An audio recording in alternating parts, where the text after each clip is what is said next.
नवंबर 2024 दिन गुरुवार, हिंदी तिथि षष्ठी। और आइए बात करते हैं आज के मुख्य समाचार को वर्ल्ड हेलो डे के रूप में मनाया जाता है। दुनिया भर में हाय हेलो को अलग अलग भाषाओं में कई अलग अलग शब्दों में कहते हैं, जैसे हेज, हुल्ला, हेलो, हेलो वगैरह वगैरह। वही दोस्तों आज वर्ल्ड टेलीविजन डे भी है, यानी विश्व टेलीविजन दिवस। 1996 में 21 नवंबर को संयुक्त राष्ट्र द्वारा आज के दिन विश्व टेलीविजन दिवस के रूप में मनाने की घोषणा की थी। अच्छा एक बात बताओ मुझे, आप में से कितने लोगों ने इस तरह की ब्लैक एंड व्हाइट टीवी में सीरियल्स वगैरह देखे हैं, जैसे रामायण, शक्तिमान, जूनियर जी, जो हम बचपन में देखा करते थे। हमारे घर तो इस तरह की टीवी थी और वो दिन ही अलग थे यार। मतलब आज हम चाहे कितनी कलर्ड एलसीडी में देखते हैं, स्मार्टफोन का जमाना आ गया, आज हम आईफोन में भी जो चीजें देखते हैं ना, वो मतलब इतना सेटिस्फिकेशन नहीं मिलता है जितना ब्लैक एंड व्हाइट टीवी में देखने से, एंटीना को ठीक करने से, जो मतलब एक अलग ही लेवल की संतुष्टि थी यार वो। खैर छोड़ो दोस्तों, अपनी बातें ढेर सारी कभी करेंगे। फिलहाल आगे बढ़ते हैं खबरों में। देखिए आप, पहली अच्छी खबर, प्रधानमंत्री आवास योजना के 8 साल पूरे हो चुके हैं और अब तक हमारे देश में 4 करोड़ से भी ज्यादा आवास का निर्माण हो चुका है इस योजना के तहत। और इस योजना के 8 साल पूरे होने के मौके पर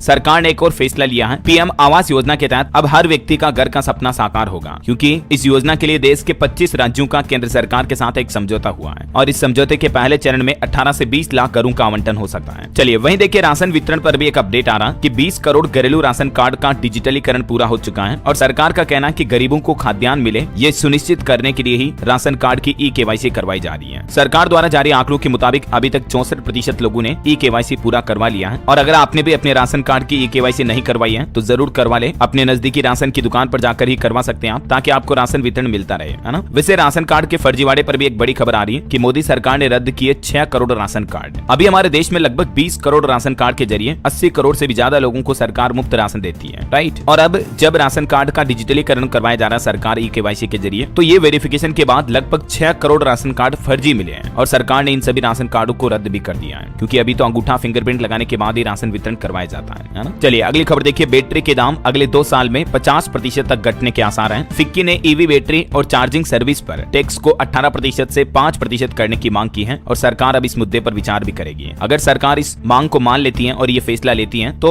साल 2025-26 में आपको इलेक्ट्रिक व्हीकल काफी सस्ते मिलेंगे। वैसे अभी सरकार ने एक और अच्छा फैसला भी लिया है, इलेक्ट्रिक 3 व्हीलर्स पर भी सब्सिडी योजना को फिर से शुरू कर दिया है। मिनिस्ट्री ऑफ हेवी इंडस्ट्री की तरफ से ये बड़ा फैसला लिया गया। अब फिर मिलेगी पीएम ई ड्राइव स्कीम के तहत इलेक्ट्रिक 3 व्हीलर यानी इलेक्ट्रिक ई रिक्शा अगर खरीदते हैं कोई, तो उस पर सरकार की तरफ से सब्सिडी दी जाएगी और ये सब्सिडी 10,000 रुपए से लेकर 50,000 रुपए तक मिलेगी। 31 मार्च 2026 तक ये सब्सिडी योजना लागू रहेगी। तो इससे जो ऑटो रिक्शा चलाने वाले लोग बाग हैं उनको बड़ी राहत मिलेगी, क्योंकि इलेक्ट्रिक तिपहिया वाहनों पर सरकार ने ये सब्सिडी बहाल कर दी है। भारी उद्योग मंत्रालय की तरफ से ये बड़ी घोषणा की गई। अभी तक क्या कि पीएम ई ड्राइव स्कीम के तहत फाइनेंशियल ईयर 2025 का टारगेट पूरा होने से ये योजना को बंद कर दिया था, लेकिन सरकार ने अब इस योजना को फिर से जारी रखने का फैसला किया है और इस स्कीम के तहत दोपहिया वाहन, 3 व्हीलर्स, इलेक्ट्रिक बसों और हाइब्रिड एम्बुलेंस पर भी कितनी सब्सिडी मिलेगी, जिसकी जानकारी आप देख लीजिएगा। चलिए आगे बढ़ते हैं खबरों में। देखिए एक तलाक केस पर सुप्रीम कोर्ट का बड़ा फैसला आ रहा। मद्रास हाई कोर्ट का भी फैसला पलटते हुए सुप्रीम कोर्ट ने कहा कि तलाक केस पेंडिंग रहने तक महिला को शादी के बाद मिलने वाली सुविधाओं का भी हक है। मतलब कि जब तक पति पत्नी का तलाक हुआ नहीं है, ठीक है, तलाक की कार्यवाही जारी है, तो इस दौरान ये जो टाइम पीरियड होगा, इस दौरान पत्नी को वैवाहिक घर में मिलने वाली सारी सुविधाओं का लाभ उठाने का अधिकार है। जो पत्नी अपने ससुराल में अपने पति की सुख सुविधाओं का फायदा उठा सकती है जब तक की तलाक की कार्यवाही चल रही है, इन प्रोसेस में है तलाक, मतलब डिवोर्स हुआ नहीं है तब तक। ये सुप्रीम कोर्ट की तरफ से एक महत्वपूर्ण फैसला सुनाया गया है ना। वही देखिए दिव्यांग बच्चों के लिए भी सुप्रीम कोर्ट ने कहा कि ई पाठ्य सामग्री तैयार करने के दिशा निर्देश जारी किए हैं। केंद्र सरकार से कहा कि जो हमारे देश में दिव्यांग बच्चे लड़के लड़कियां पढ़ाई करने वाले हैं, तो उन छात्रों के लिए भी ऑनलाइन ई पाठ्यक्रम जारी करें, है ना। चलिए खबर देखिए दोस्तों, G20 देशों का सालाना शिखर सम्मेलन संपन्न हुआ। अनिश्चितताओं की छाया में समाधान खोजने की प्रतिबद्धता ली दुनिया भर के सभी देशों ने और अभी ब्राजील में यह संपन्न हुआ। अब ब्राजील ने आधिकारिक तौर पर G20 की अध्यक्षता दक्षिण अफ्रीका को सौंप दी है और ये एक ऐतिहासिक क्षण रहा, क्योंकि पहली बार किसी अफ्रीकी राष्ट्र को, अफ्रीकी देश को ये G20 का नेतृत्व सौंपा गया है। और G20 में भारत के लिए भी एक बड़े गर्व की बात ये निकल कर आ रही है कि हमारा भारत G20 देशों के समूह में पहला ऐसा देश बन चुका है जिसने पेरिस एग्रीमेंट के तहत दिए गए प्रतिबद्धताओं को समय से पहले पूरा किया और जीडीपी ग्रोथ के मामले में भी दुनिया भर के देशों के मुकाबले भारत आगे रहा है। इस G20 समिट में ब्राजील में पीएम मोदी ने स्थायी विकास और ऊर्जा परिवर्तन पर भी तीसरे सत्र को संबोधित किया। प्रधानमंत्री नरेंद्र मोदी ने डिजिटल तकनीक और AI मामले में भी भारतीय विशेषज्ञता को दुनिया के साथ साझा करने की पेशकश की। और इस समिट में देखिए WHO के प्रमुख तुलसी भाई से भी पीएम मोदी ने कहा कि भारत वैश्विक स्वास्थ्य प्रयासों को भी मजबूत करेगा। और ये G20 समाप्त होने के बाद अब ब्राजील से पीएम मोदी 3 दिन की यात्रा पर गयाना पहुंच चुके हैं और जब पीएम मोदी यहाँ गुयाना पहुंचे तो उनका भव्य स्वागत हुआ। उन्हें जॉर्ज टाउन की चाबी भी भेंट की गई। और दोस्तों भारत के लिए एक और गर्व की बात तो ये है कि गुयाना और बारबाडोस, ये 2 देश भी पीएम नरेंद्र मोदी को सर्वोच्च राष्ट्रीय पुरस्कारों से सम्मानित करेंगे। गुयाना में पीएम मोदी ने कैरिबियाई नेताओं से मुलाकात की और भारत कैरिबियाई संबंधों को बढ़ावा देने पर भी बातचीत बातचीत हुई। पीएम मोदी और गुयाना के राष्ट्रपति के बीच द्विपक्षीय बैठक की बातचीत देखिए जरा। मोदी बोले कि मैं 24 साल बाद गुयाना आया। राष्ट्रपति इरफान भारतीय समुदाय के ब्रांड एम्बेसडर भी घोषित किए गए और इस मुलाकात के बाद पीएम ने कहा कि भारत गुयाना में जन औषधि केंद्र भी स्थापित करेगा, जिससे कि गुयाना के लोगों को भी सस्ते में दवाइयां मिल पाए। कुल मिलाकर इस द्विपक्षीय बैठक में भारत और गुयाना के बीच 5 अहम समझौते हुए हैं। विभिन्न क्षेत्रों में दोनों देशों ने एक दूसरे के सहयोग पर सहमति जताई। साथ ही भारत गुयाना ने रक्षा, व्यापार, ऊर्जा, फार्मा और कृषि के क्षेत्रों में सहयोग बढ़ाने पर भी सहमति जताई है।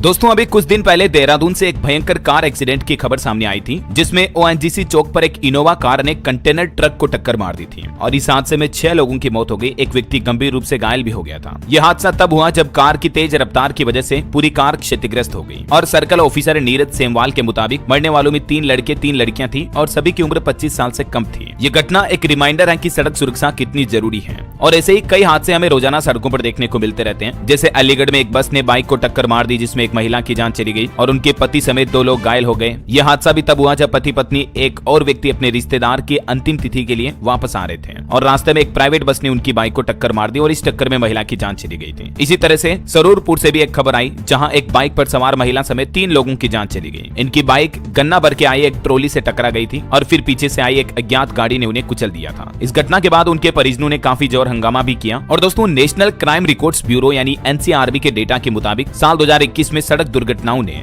1.5 लाख से भी ज्यादा लोगों की जानें ली, जबकि 2022 में यह आंकड़ा बढ़कर 1,68,491 तक पहुंच गया है। लेकिन इन आंकड़ों से हटकर सड़क हादसों को गंभीरता से लेते हुए हमें यह समझना चाहिए कि हर एक आंकड़ा एक परिवार के सदस्य को दर्शाता है। मतलब सड़क सुरक्षा को लेकर हमें हमेशा सतर्क रहने की आवश्यकता है। सोचिए, इनमें से हर एक एक्सीडेंट में जब कोई फैमिली मेंबर की मौत हो जाती है और इससे भी बदतर होता है अगर किसी अर्निंग मेंबर की जान चली जाती है, तो उनके परिवार पर क्या गुजरती होगी, फिर उनकी फैमिली का ध्यान कौन रखेगा। तो इसके लिए अगर आप भी एक अर्निंग मेंबर हैं तो आपकी भी जिम्मेदारी होनी चाहिए कि कल को अगर आप भी ना रहें तो भी आपके परिवार को फाइनेंशियल सिक्योरिटी आप दे सकें और उसके लिए आपको लेना है एक टर्म इंश्योरेंस। दोस्तों, टर्म इंश्योरेंस से आपको 2 करोड़ रुपए तक का कवरेज मिल सकता है और यहाँ सिर्फ 600 से 700 रुपए तक मंथली प्रीमियम प्लान से टर्म इंश्योरेंस शुरू हो जाते हैं। बेस्ट टर्म इंश्योरेंस प्लान क्या है ये जानने के लिए इस वीडियो के नीचे डिस्क्रिप्शन और पिन कमेंट में मैंने लिंक दिया है, उस पर क्लिक करके आप 51+ इंश्योरेंस प्लान को कंपेयर कर सकते हैं और अपने लिए बेस्ट प्लान चूज कर सकते हैं, वो भी 10% डिस्काउंट के साथ। और हाँ, यहाँ आपको 24/7 क्लेम असिस्टेंस भी मिलेगा। टर्म इंश्योरेंस प्लान के साथ ही अर्ली बर्ड बेनिफिट भी होता है। जो लोग जल्दी इंश्योरेंस लेते हैं उन्हें कम प्रीमियम के देश भर के स्टूडेंट छात्र छात्राओं के लिए अपडेट है। सीबीएसई ने 10वीं 12वीं का एग्जाम टाइम टेबल घोषित किया। 15 फरवरी 2025 से एग्जाम शुरू होंगे। 44 लाख से ज्यादा स्टूडेंट परीक्षा देंगे और भी पूरा शेड्यूल आप सीबीएसई के पोर्टल पर चेक कर लीजिएगा। वहीं एजुकेशन के कुछ और अपडेट देख लीजिए फटाफट से। एसएससी सीजीएल टियर 2 का एग्जाम कैलेंडर भी जारी हुआ। 18 जनवरी 2025 से शुरू होगी परीक्षा और यूजीसी नेट दिसंबर 2024 का नोटिफिकेशन जारी हो चुका है। 1 जनवरी से होगा एग्जाम। वहीं पंजाब सरकार का भी एक फैसला, स्कूलों में अब नीट और जेईई मेंस की तैयारी करवाई जाएगी। आज से पंजाब के स्कूलों में ऑनलाइन क्लासेस शुरू होगी। आईआईटी कानपुर से एआई आधारित सॉफ्टवेयर भी तैयार किया पंजाब सरकार ने। चलिए अगली खबर देखिए। फिल्म द साबरमती रिपोर्ट को राजस्थान राज्य में भी टैक्स फ्री कर दिया है। मुख्यमंत्री भजन लाल बोले कि जरूर देखनी चाहिए ये फिल्म। ये फिल्म गुजरात के गोधरा कांड पर बनी हुई है। मैंने आपको बताया था अपडेट भी। 3 दिन पहले पीएम मोदी ने भी इस फिल्म की सोशल मीडिया पर तारीफ की थी, तो उसके बाद कई राज्य सरकारों ने इस फिल्म को टैक्स फ्री कर दिया है। देखिए, राजस्थान के बाद हरियाणा में भी the Sabarmati report film tax free हुई। मुख्यमंत्री सैनी ने देर रात ऐलान किया और इससे पहले कल आपको पता होगा मध्य प्रदेश और छत्तीसगढ़ में भी इस फिल्म को टैक्स फ्री किया गया। मध्य प्रदेश के मुख्यमंत्री डॉक्टर मोहन यादव तो खुद ये फिल्म देखने गए और इस फिल्म के एक्टर एक्ट्रेस ने भी उनसे मुलाकात की। वैसे फिल्मों की बात हो रही तो एक और अपडेट बता दूं, मुफासा द लॉयन किंग का हिंदी ट्रेलर रिलीज हुआ। शाहरुख खान बने मुफासा की आवाज। आर्यन और अब्राम ने फिल्म में डबिंग भी की। 20 दिसंबर को यह फिल्म सिनेमाघरों में रिलीज होगी। ये हॉलीवुड की एक पॉपुलर एनिमेटेड फिल्म है। चलिए अगली खबर देखिए। पेंशन धारकों के लिए खुशखबरी है। अब जीवन प्रमाण पत्र के लिए नहीं काटने पड़ेंगे सरकारी कार्यालयों के चक्कर, क्योंकि घर बैठे ये सुविधा मिलेगी। सरकार की तरफ से देश भर के डाक विभाग, पोस्ट ऑफिस में भी ये निर्देश जारी कर दिए हैं। ठीक है, इसके अलावा उत्तर रेलवे ने भी पेंशन भोगियों के जीवन प्रमाण पत्र की डिजिटल प्रक्रिया को सरल बनाने के लिए डिजिटल जीवन प्रमाण पत्र अभियान 3.0 की शुरुआत की है और इस अभियान के तहत रेलवे स्टेशन, मुख्यालय, रेल कारखानों पर विशेष शिविर भी लगाए जा रहे हैं। चलिए खबर है दोस्तों, हमारे देश भारत और चीन दोनों ही देशों के रक्षा मंत्रियों ने मुलाकात की। राजनाथ सिंह लाओ में मिले चीन के रक्षा मंत्री डोंग जुन से। भारत चीन के बीच विश्वास बहाली के लिए काम करने पर भी दोनों देशों के बीच सहमति बनी है और इस मुलाकात के दौरान रक्षा मंत्री राजनाथ सिंह ने चीन के रक्षा मंत्री को हिदायत देते हुए कहा कि गलवान जैसी घटना दोबारा नहीं होनी चाहिए। वहीं मोबाइल फोन लॉन्चिंग पर खबर है। Redmi A4 5G smartphone Bharat में लॉन्च हुआ। शुरुआती कीमत 8,499। स्नैपड्रैगन 4S और Gen 2 चिपसेट वाला ये दुनिया का पहला फोन है। 50 मेगापिक्सल इसमें कैमरा भी मिलेगा। चलिए आपकी सेहत को लेकर कुछ अपडेट देखिए दोस्तों। अभी सर्दियों का सीजन सीजन शुरू हो चुका है और वैज्ञानिकों की रिपोर्ट के मुताबिक सर्दियों के मौसम में हार्ट अटैक का खतरा 31% तक बढ़ जाता है। तो ठंड के मौसम में आप अपने दिल का जरूर ख्याल रखें। सर्दियों में हार्ट अटैक का खतरा सबसे ज्यादा किन लोगों को होता है? जिन्हें या तो पहले से कोई हार्ट संबंधित समस्या है, या जिनका ब्लड प्रेशर यानी बीपी हाई होता है या कोलेस्ट्रॉल लेवल ज्यादा होता है, जिन लोगों का वजन ज्यादा है या जो लोग हाईली डायबिटिक हैं, जरूरत से ज्यादा अल्कोहल का सेवन करते हैं, स्मोकिंग करते हैं, अनहेल्दी लाइफस्टाइल फॉलो करते हैं, ऐसे लोगों को हार्ट अटैक का खतरा बढ़ जाता है। समझ रहे हो? तो मतलब हार्ट को दुरुस्त रखें आप सर्दियों में, ये सावधानियां जरूर बरतें। ज्यादा ठंड हो तो घर के अंदर ही रहें, हीटर वगैरह का इस्तेमाल भी कर सकते हैं, शरीर पर गर्म कपड़े पहने और अपनी डाइट में खास करके मौसमी फल, सब्जियां और साबुत अनाज को शामिल करें और ठंड में एक्टिव रहें। रोजाना कम से कम 30 मिनट वर्कआउट जरूर करें, व्यायाम, योगा, एक्सरसाइज करें, जिम जाएं, पैदल चलें, दौड़ें। सर्दियों में वर्कआउट बहुत जरूरी है और क्योंकि ठंड में प्यास कम लगती है लेकिन शरीर में पानी की मात्रा कम न होने दें, डिहाइड्रेशन हो जाता है, तो इसीलिए पर्याप्त पानी पीते रहें। बाकी गुटखा, सिगरेट, तंबाकू, शराब वगैरह का सेवन बिल्कुल भी ना करें और आपका वजन ना बढ़े, इसलिए डाइट का पूरा ध्यान रखें। स्ट्रेस को मैनेज करें, ज्यादा किसी बात का तनाव, टेंशन ना लें क्योंकि तनाव हार्ट के लिए बहुत खतरनाक हो सकता है। और पहले से अगर कोई हार्ट कंडीशन है तो हेवी वर्कआउट ना करें, आप डॉक्टर की सलाह के अनुसार एक्सरसाइज कर सकते हैं। ठीक है ना? ये कुछ प्रमुख बातें दोस्तों जिनका आपको ध्यान रखना है। और सर्दियों में एक और बड़ी प्रॉब्लम होती है कि ठंड आते ही त्वचा फटने लगती है, तो इसके भी मैं आपको कुछ टिप्स बता देता हूँ फटाफट से। जैसे होठ फटते हैं, स्किन ड्राई हो जाती है, एड़ियां फटती हैं, त्वचा लाल हो जाती है ना? तो इसके लिए बहुत ही नेचुरल तरीके आपको बताता हूँ। नारियल का तेल इस्तेमाल करें, एलोवेरा जेल लगाएं या जैतून, बादाम, सरसों का तेल, तिल का तेल भी आप यूज कर सकते हैं। बाकी सर्दियों में दही खाएं, शहद खाएं, दूध खाएं और गुलाब जल का इस्तेमाल भी आप त्वचा पर लगाने के लिए कर सकते हैं। ठीक है ना? तो ये तो बातें हो गई हेल्थ की। चलिए आगे बढ़ते हैं खबरों में। स्पोर्ट्स न्यूज यानी खेल समाचार पर भारत के लिए बड़ी अच्छी खबर आ रही है। भारत ने महिला एशियन हॉकी चैंपियनशिप का फाइनल भी जीत लिया है। चीन को 1-0 से हराया। दीपिका का गोल डिसाइडर बना। तीसरी बार भारत ने ये ट्रॉफी जीती है। बिहार के राजगीर में हुई ये महिला एशियन हॉकी चैंपियनशिप ट्रॉफी पर भारत ने आखिरकार अपना कब्जा जमा लिया है, चीन को करारी हार देते हुए। Many congrats to team India. और एक अपडेट है कि बॉर्डर गावस्कर ट्रॉफी भी 22 नवंबर से शुरू होने जा रही है। क्रिकेट की दुनिया में इस समय सबसे ज्यादा चर्चा में है बॉर्डर गावस्कर ट्रॉफी यानी बीजीटी और 22 नवंबर से ही ऑस्ट्रेलिया के पथ में ये 5 मैचों की शुरुआत हो जाएगी। आमने सामने है टेस्ट की नंबर 1 टीम ऑस्ट्रेलिया और नंबर 2 इंडिया। वहीं खबर है आईसीसी ऑलराउंडर रैंकिंग में भी हार्दिक नंबर 1 पर पहुंचे। तिलक ने 69 स्थान की छलांग लगाई और बॉलिंग के टॉप 10 में अर्शदीप और बिश्नोई को भी जगह मिली। चलिए अब अपन आगे बढ़ते हैं खबरों में। देखिए एक तो कल झारखंड, महाराष्ट्र समेत कई राज्यों में इलेक्शन कंप्लीट हो चुके हैं और एग्जिट पोल के नतीजे भी आए। ज्यादातर एग्जिट पोल में भाजपा जीतती दिखी तो कांग्रेस ने इन एग्जिट पोल्स को नकारा। देखिए महाराष्ट्र के 11 में से 6 एग्जिट पोल में भाजपा गठबंधन की सरकार बनती दिख रही है, जबकि झारखंड के 8 में से 4 एग्जिट पोल में भाजपा को बहुमत मिलता दिख रहा है। महाराष्ट्र में कुल 288 सीटें हैं। किसी भी राजनीतिक पार्टी या गठबंधन को जीत के लिए 145 सीटें चाहिए होगी बहुमत के लिए, है ना? तो ज्यादातर एग्जिट पोल में महाराष्ट्र में भाजपा को 135 से 150 सीटें मिलती दिख रही हैं, जबकि कांग्रेस के खाते में भी 123 से 140 सीटें जाती दिख रही हैं। इधर झारखंड में कुल 81 सीटें हैं, बहुमत के लिए 41 सीटें चाहिए, तो भाजपा को 33 से 42 और जेएमएम को 30 से 39 सीटें मिलती दिख रही है। भास्कर रिपोर्टर्स पोल के मुताबिक महाराष्ट्र में बीजेपी को 80 से 90 सीटें मिल सकती हैं, जबकि कांग्रेस को 58 से 60 सीटें और महाविकास आघाड़ी को बहुमत मिलने के आसार हैं। फेल होते दिख रहे हैं शिंदे और अजीत। खैर ये तो एग्जिट पोल्स हैं, असली नतीजे तो जब चुनाव के नतीजे आएंगे, परिणाम आएंगे तो पता चली जाएगा। 23 नवंबर को चुनावी नतीजे भी आ ही जाएंगे 2 दिन बाद। और कल जो इलेक्शन थे उसमें कुछ मतदान के अपडेट देखिए आप। महाराष्ट्र की 288 सीटों पर 65% वोटिंग हुई। बीड में एक निर्दलीय कैंडिडेट की मौत भी हो गई। शरद गुट के नेता की पिटाई की गई। केश कांड पर भी बयानबाजी हुई। इधर झारखंड के भी 38 सीटों पर 68% वोटिंग हुई। जेएमएम विधायक और भाजपा समर्थकों में धक्का मुक्की देखी गई। वहीं यूपी में उपचुनाव के दौरान भी हिंसा हुई। पंजाब में आम आदमी पार्टी और कांग्रेस कार्यकर्ताओं में भी झड़प देखी गई। हालांकि तो कुल 5 राज्यों की 15 विधानसभा सीटों पर कुछ इस तरह से वोटिंग समाप्त हुई। पंजाब में 4 सीटों पर 63% वोटिंग रही। और खबर है कि महाराष्ट्र चुनाव के दौरान 707 करोड़ रुपए भी जब्त हुए। सी विजिल ऐप पर 10,000 से ज्यादा शिकायतें आई। चलिए दोस्तों, रेल यात्रियों के लिए बड़ी अच्छी खबर आ रही है। 1 लाख अतिरिक्त यात्रियों के लिए नए कोच लगभग तैयार हो चुके हैं, जो कि नवंबर के अंत तक ट्रेनों में फिट किए जाएंगे। इस महीने के अंत तक रेलवे ये एक्स्ट्रा कोच लगाएगा, जिससे कि देश भर के लाखों रेल यात्रियों को जो रोजाना ट्रेनों में सफर करते हैं उनको राहत मिलेगी, है ना? बहरहाल अभी तो कुछ और महत्वपूर्ण और काम की खबरें देखेंगे दोस्तों अपने। घने कोहरे की चेतावनी, ठंड बढ़ी, दिल्ली में जानलेवा हुआ प्रदूषण। वहीं मध्य प्रदेश, राजस्थान समेत देश के 8 राज्यों में घना कोहरा छाने का भी अलर्ट है। यूपी कानपुर में विजिबिलिटी 0 हुई और कश्मीर के सोपिया में बर्फबारी के बाद तापमान -4 डिग्री तक पहुंचा।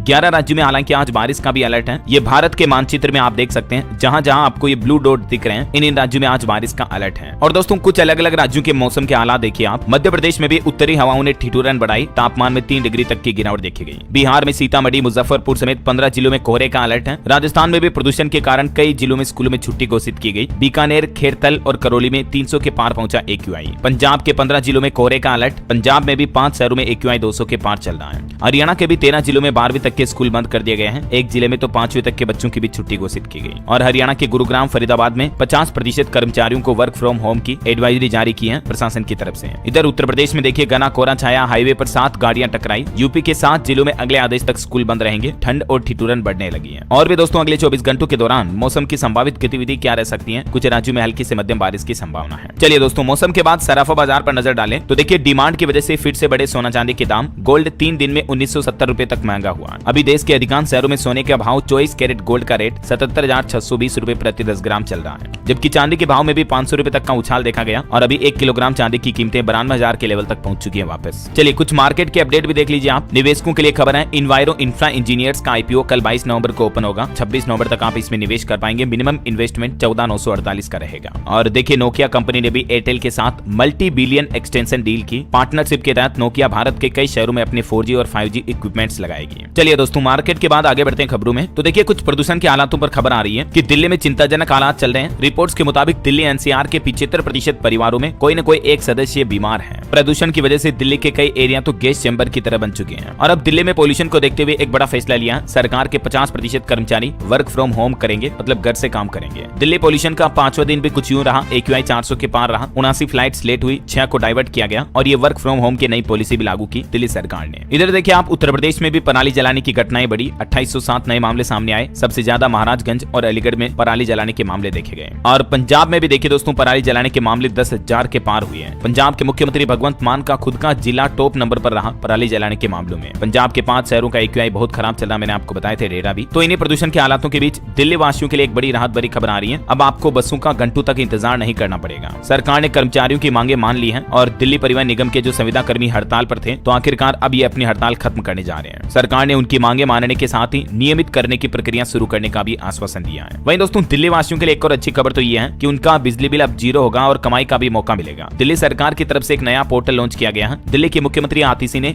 दिल्ली सोलर पोर्टल नाम से ये नया ऑनलाइन पोर्टल शुरू किया है और इस पोर्टल के जरिए आप घर बैठे ही रूफटॉप सोलर प्लांट लगवा पाएंगे। ये इस पोर्टल का एड्रेस है solar.delhi.gov.in। इस पर जाकर आप दिल्ली सरकार की इस पॉलिसी का लाभ उठा सकते हैं, ठीक है ना। चलिए अगली खबर देखिए दोस्तों। बिहार में लाखों सरकारी कर्मचारियों के लिए बड़ी खबर। जनवरी 2025 में मिलेगा महंगाई भत्ता और एरियर भी। बिहार सरकार ने आपको पता होगा महंगाई भत्ते में भी 3% की बढ़ोतरी कर दी थी, तो ये सभी लाभ जनवरी 2025 से मिलना शुरू हो जाएंगे, ठीक है ना। इधर उत्तर प्रदेश में भी 1.5 लाख शिक्षा मित्रों का मानदेय बढ़ा सकती है योगी सरकार। इलाहाबाद हाईकोर्ट में एक मामले की सुनवाई करते हुए CM योगी सरकार ने कर्मचारियों को यह आश्वासन भी दिया। वहीं खबर है WHO ने मंकी पॉक्स के लिए नई वैक्सीन को मंजूरी दी। महामारी से काबू पाने में कारगर साबित हो गई है LC16M8 नाम की वैक्सीन। मंकी पॉक्स के लिए आपातकालीन उपयोग के लिए इस वैक्सीन को मंजूरी दे दी है। और खबर है कि 25 नवंबर को होगी दिल्ली विश्वविद्यालय छात्र संघ चुनाव की मतगणना भी। वहीं दोस्तों सोलर एनर्जी पर भी एक रिपोर्ट सामने आ रही कि साल 2050 तक सौर ऊर्जा उत्पादन लागत में 60% तक की कमी आएगी। ISA की तरफ से रिपोर्ट में दावा किया गया है। और खबर है नाबार्ड ने ऋण कटौती पर चर्चा करने के लिए देश की वित्त मंत्री निर्मला सीतारमण से बातचीत करने की मांग भी की। कर्नाटक के मुख्यमंत्री सिद्धारमैया ने भी समय मांगा है। वहीं भारत की GDP पर अनुमान आ रहा सितंबर तिमाही में 6.5% रह सकती है भारत की वृद्धि दर। घरेलू रेटिंग एजेंसी ICRA की तरफ से अनुमान जताया गया। और दोस्तों आजकल महाराष्ट्र इलेक्शन के बीच आपने बिटकॉइन घोटाले के बारे में हो सकता सुना हो। पूर्व IPS का यह आरोप है कि महाराष्ट्र चुनाव में बिटकॉइन घोटाले का पैसा काम में लिया गया। खैर अभी इस महाराष्ट्र बिटकॉइन घोटाले मामले की जांच के लिए CBI ने भी जांच शुरू कर दी है। 2 मुख्य आरोपियों के खिलाफ प्राथमिकी दर्ज हुई है। पूर्व IPS बोले कि डीलर ने सुले पटोले का बिटकॉइन घोटाला बताया और ये महाराष्ट्र चुनाव में बिटकॉइन फंडिंग का इस्तेमाल किया गया। खैर राजनीति में बिटकॉइन से कई सवाल भी पैदा होते हैं कि क्या भारत में बिटकॉइन अवैध है, सरकार या हमारे देश में भारतीय रिजर्व बैंक RBI का इस पर क्या रुख है। तो बिटकॉइन जो कि एक तरह की क्रिप्टो करेंसी है जो ब्लॉकचेन टेक्नोलॉजी पर काम करती है, इतना तो आपको पता ही होगा। इस पर भारत में क्या कानूनी स्थिति है। तो अभी तक दोस्तों हमारे भारत में कोई प्रॉपर गाइडलाइन नहीं है। इसका मतलब ये कि हमारे देश में क्रिप्टो पूरी तरह से वैध नहीं है। बाकी सरकार का इस पर क्या रुख है, तो सरकार इस पर नई गाइडलाइन बनाने और वर्चुअल डिजिटल संपत्तियों में ट्रेडिंग होने वाली आय पर टैक्स वगैरह लगाने का प्लान भी कर रही है। वैसे अभी तो US इलेक्शन के नतीजों के बाद बिटकॉइन ने बहुत ज्यादा जंप लिया, सारे रिकॉर्ड तोड़ दिए, नई ऊंचाइयों पर पहुंची सबसे बड़ी क्रिप्टो करेंसी बिटकॉइन। अभी एक BTC का रेट जो है ना प्राइस वो $94,000 के भी पार पहुंच चुका है। देखिए जरा।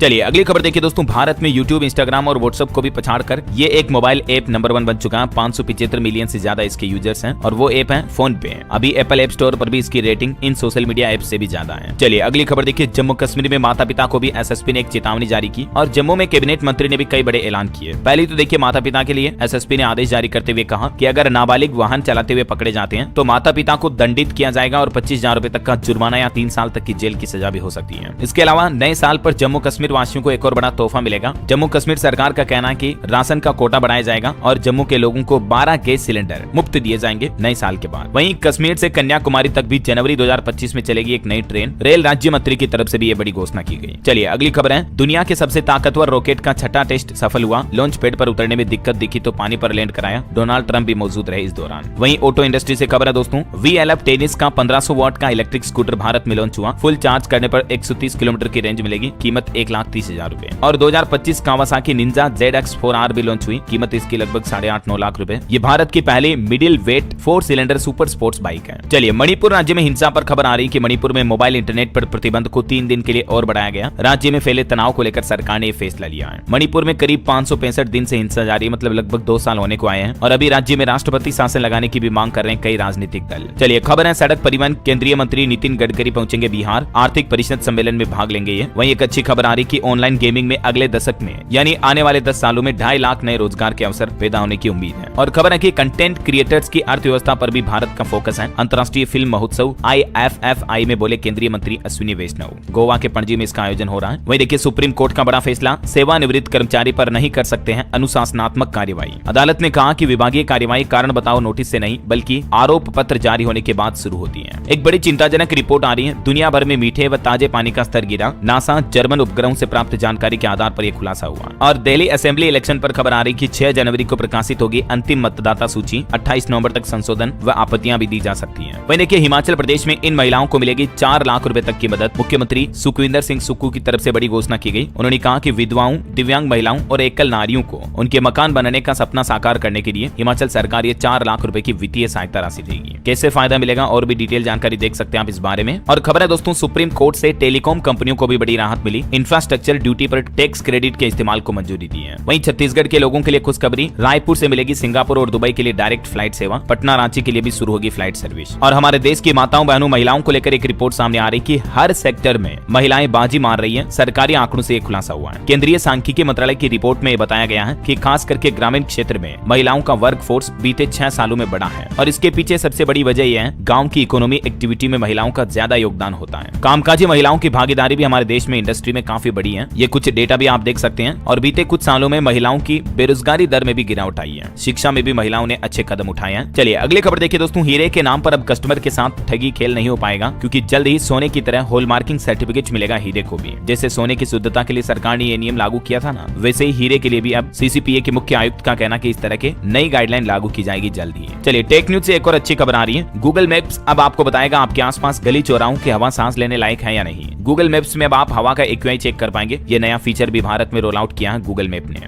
खबर है भारत के थल सेनाध्यक्ष उपेंद्र द्विवेदी आज से 5 दिवसीय नेपाल दौरे पर जा रहे हैं। वहीं देखिए केंद्रीय गृह मंत्री अमित शाह का कहना है कि भारत के प्रत्येक नागरिक को त्वरित और सुलभ न्याय उपलब्ध कराना मोदी सरकार की प्राथमिकता है। और एक रिपोर्ट देखिए, सभी राज्यों और केंद्र शासित प्रदेशों से 1,76,00,000 से भी ज्यादा स्कूली छात्रों ने प्रोजेक्ट वीर गाथा के चौथे चरण में भाग लिया। और देश की राष्ट्रपति द्रौपदी मुर्मू भी आज से 2 दिन तेलंगाना दौरे की यात्रा पर जा रही है। वहीं खबर है रक्षा मंत्री राजनाथ सिंह आसियान रक्षा मंत्रियों की बैठक के लिए लाओस की 3 दिवसीय यात्रा पर भी रवाना हुए। और आज नई दिल्ली में उत्कल केसरी हरे कृष्ण मेहताब की 125वें जयंती समारोह का उद्घाटन भी किया जाएगा। और सरकार का कहना कि पिछले 3 वर्ष के दौरान 44 केंद्रीय मंत्रालय और सभी राज्य तथा केंद्र शासित क्षेत्र भी PM गति शक्ति में शामिल हुए। और एक रिपोर्ट सामने आ रही कि भारतीय परिवार अभी भी शेयर बाजार पर भरोसा कम करते हैं जबकि प्रॉपर्टी और गोल्ड में ज्यादा पैसा लगाते हैं। मतलब इस तरह के फील्ड्स में इन्वेस्टमेंट करना सिक्योर इन्वेस्टमेंट समझते हैं अभी भारतीय, है ना। वहीं देखिए कुछ करंट अफेयर्स के अपडेट। शांति कार्यकर्ताओं बेरेन बोइम और अववाद को दिया गया इंदिरा गांधी पुरस्कार। वर्ष 2023 के शांति कार्यों के लिए इन्हें पुरस्कार दिया गया। और खबर है भारत की माइक्रोबियल क्षमता को उजागर करने के लिए वन डे वन जीनोम पहल का अनावरण भी किया गया। जैव प्रौद्योगिकी विभाग द्वारा ये नई पहल शुरू की गई है। चलिए अगली खबर देखिए, शिक्षा मंत्री ने ऐलान किया, कहा अब फर्श पर बैठकर पढ़ाई नहीं करेंगे बच्चे, सरकारी स्कूलों की काया पलट की जाएगी। राजस्थान सरकार की तरफ से नया प्लान बनाया गया। स्कूलों में बच्चों के लिए मेज टेबल वगैरह का डेवलपमेंट किया जाएगा। वहीं खबर देखिए, लागू हो गए हैं F&O ट्रेडिंग के नए नियम। अब मुश्किल होगा कॉल पुट ऑप्शन खरीदना। सेबी की तरफ से हाल ही में इन नियमों में बदलाव किया है जिसके तहत एक तो कॉन्ट्रैक्ट साइज में बढ़ोतरी हुई है, extreme loss margin, up front collection of premium समेत ये कई सारे नियमों में बदलाव किया गया है। वहीं खबर है दोस्तों, कर्नाटक के बाद अब दिल्ली में एंट्री करेगा नंदिनी मिल्क ब्रांड। अमूल और मदर डेयरी से इसका मुकाबला होगा। और बॉलीवुड से एक खबर देखिए, अब नहीं नजर आएंगी प्रीता,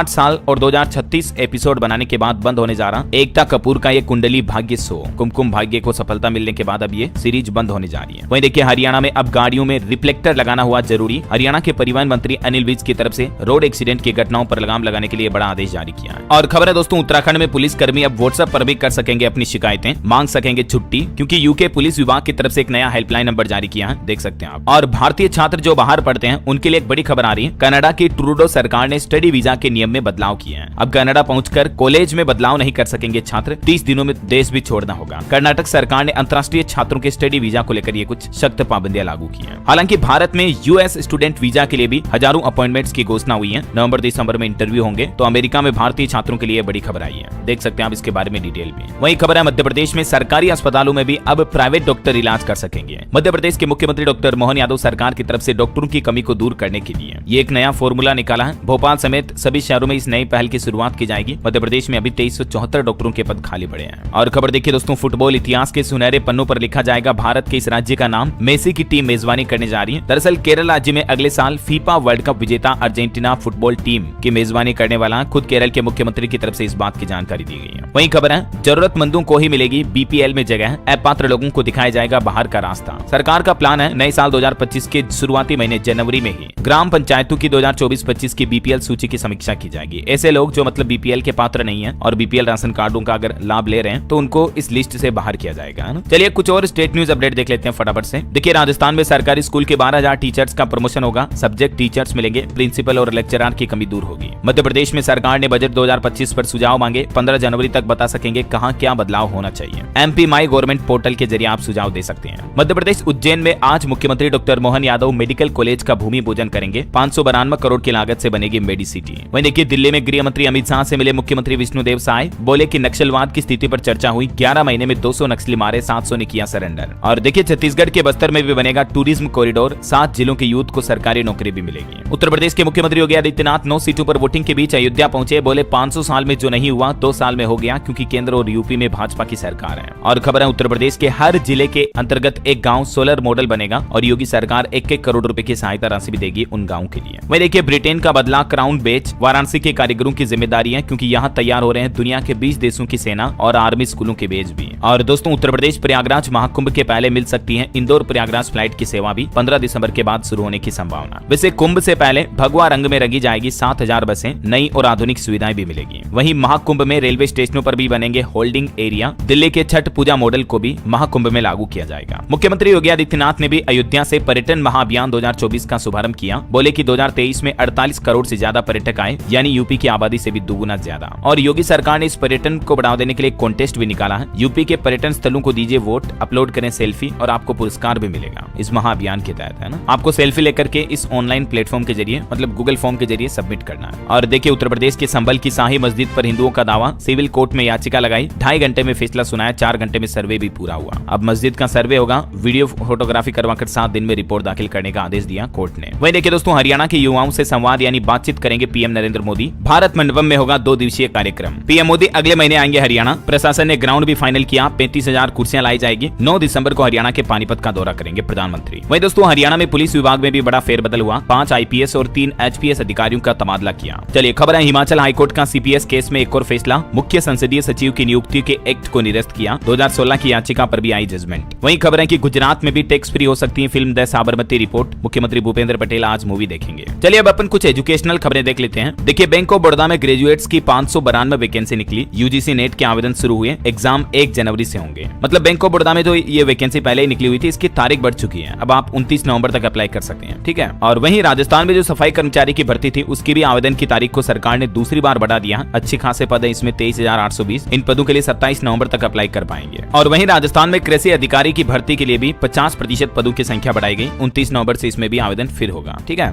इसके अलावा देखिए आप नवोदय विद्यालय में कक्षा 9वीं 11वीं एडमिशन के लिए आवेदन की तारीख बढ़ी, 26 नवंबर तक मौका है। हिमाचल प्रदेश में एक बड़ा खुलासा सामने आ रहा। प्राइवेट स्कूलों में आरटीई के दावे फेल पाए गए। 2700 स्कूलों में मात्र 450 गरीब बच्चों के पंजीकरण हुए आरटीई में। मुफ्त शिक्षा का फायदा ही नहीं उठा पा रहे हैं बच्चे।